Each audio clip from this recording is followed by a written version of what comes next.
Björn heiti ég, en í þessu umhverfi geng kannski frekar undir listamannsnafninu Bjölli. Ég er úr Vesturbæ Reykjavíkur, áfram KR.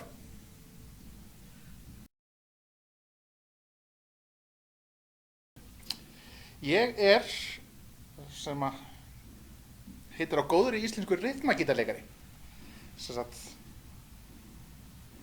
of latur til að taka sólóin, en ég er samt svona, þegar þú hlustar á soundi hjá metalbandi, hvað er það fyrsta sem að þú ert að hlusta á? Er það ekki þessi hver, rytmagítarinn? Þannig að uppistaðan í soundinu í bandinu þó ég sé kannski ekki gæðin í sviðstjórnstundinu með núlusupundar, sko.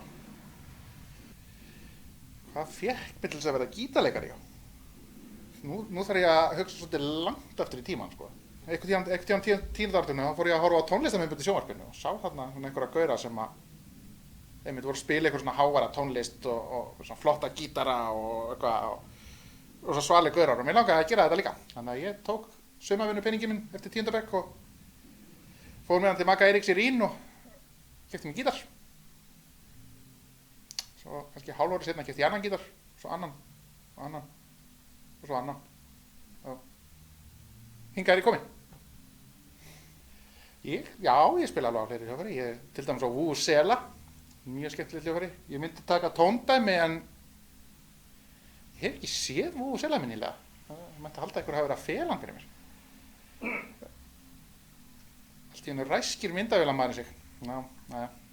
Þegar svo, ég á líka ég á lítið hljómborð, svona meira til gamans. Ég finnst að ég samt fljótur að finna nótur eftir nöfnum á hljómborðið heldur en gítar, en það er önnur saga. Það er bara, ég hef verið að láta að æfa með gítarinn.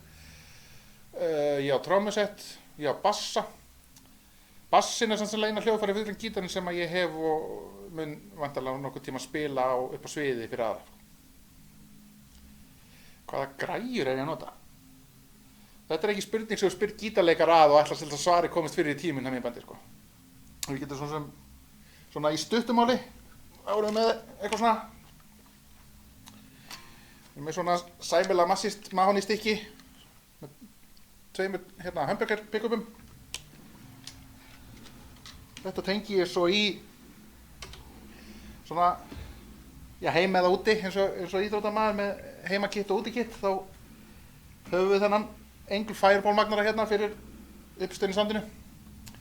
En ég er svolítið, mann ennir ekki að taka þetta með sér á einhverju tónleikar á einhverju bar niðri í bæ, sko. Þannig að þá kemur Line 60 bjargar og get forritað þarna soundið mitt bara í einu pakka, sé ég hendin í bíl og get farið með hvert sem er alltaf tilbúið. En hérna er samt svona, héðan kemur fyrirmyndin.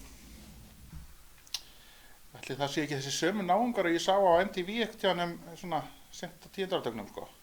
Þetta eru, svona náungar eins og James Hetfield, Dimebag Darrell, félagar úr In Flames, Helloween.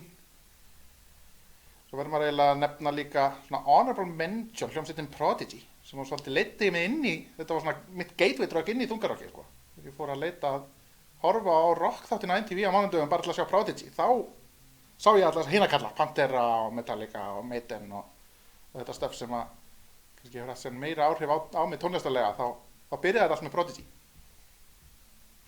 Ég hef verið í öðrum böndum, þannig ekki að kannski telja upp hverja einustu hljómsveitaræfingu með hverju sem ég mætti á. Þau eru, fyrir utan listir, er þetta 2 önnur sem að ég hef spilað með opinberlega. Það er eitthvað svona MH hippa band sem hét Ljótur Hundur, sem ég var í 2001. Listist upp eftir að heilbrigðiseftirlitið lokaði æfingahúsnæðinu okkar haustið 2001. Svo þegar ég byrjaði að vinna hjá heilbrigðiseftirlitinu þá var konan sem setti innsiglega á hurðina, hún er ennþá að vinna hana. Ég hef mér búin að taka ræðuna við hana, hvernig hún eyðilagði ferilinn minn. En förum ekki meira út í það. Svo er það Tríóbíla Klikk eða TBK Group eftir því hvaða mannskapur er með mér. Þá er þetta er svona svolítið svona fljótandi projekt, svona djókband sem ég og vinir mínir vorum með svona þegar við kunnum ekkert á hljóðfærinu okkar. En það eru þannig sérstaklega 2 lög sem að fólki finnst svo gaman að heyra að ég fæ aldrei að losna alveg við það. félagarnir tveir sem báðir fluttur á landi, þannig að ég hef held að fá svona síðustu gig þá hafa þetta verið Jón og Egill Kaktus hjálpað mér með þetta. Þá notum við ekki tríó bjalla klikknafni eins og við gerðum í den heldur TBK Group. Þetta fór á hausinn og skipting kendilu. Og svo var það bara listir. Svona með hléum síðan 2005-06. Löngum hléum stundum. Já, það er svo mikill, samt svo lítill. Þetta er náttúrulega sko einhvern veginn fagmennskan fór upp alveg sko 4 þrep við að fá inn sko bassaleikara sem kann tónfræði og trommara sem kann á græjur sko. En þessi samskipti, þetta fram og tilbaka þegar maður búa til lögin einhvern veginn hefur rosalega lítið breyst. Þetta er svona maður henda hlutum á milli og það kemur svona álíka mikið input frá þeim, en það er öðruvísi á góðan hátt að langmestu leyti.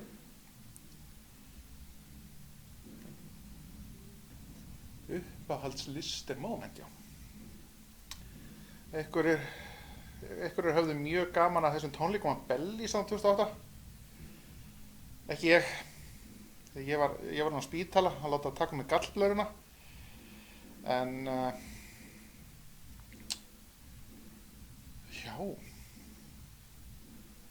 Það er alltaf sérstaklega minnistæði sko fyrstu tónleikarnir okkar á gömlu 11. Gömlu þegar hún var upp á Laugavegi 11 og klósettið stíflaðist og lag milli hæði við barinn sko. En það var ekki það sem gerði það á minnistæði, heldur einmitt hvað staðurinn var lítill.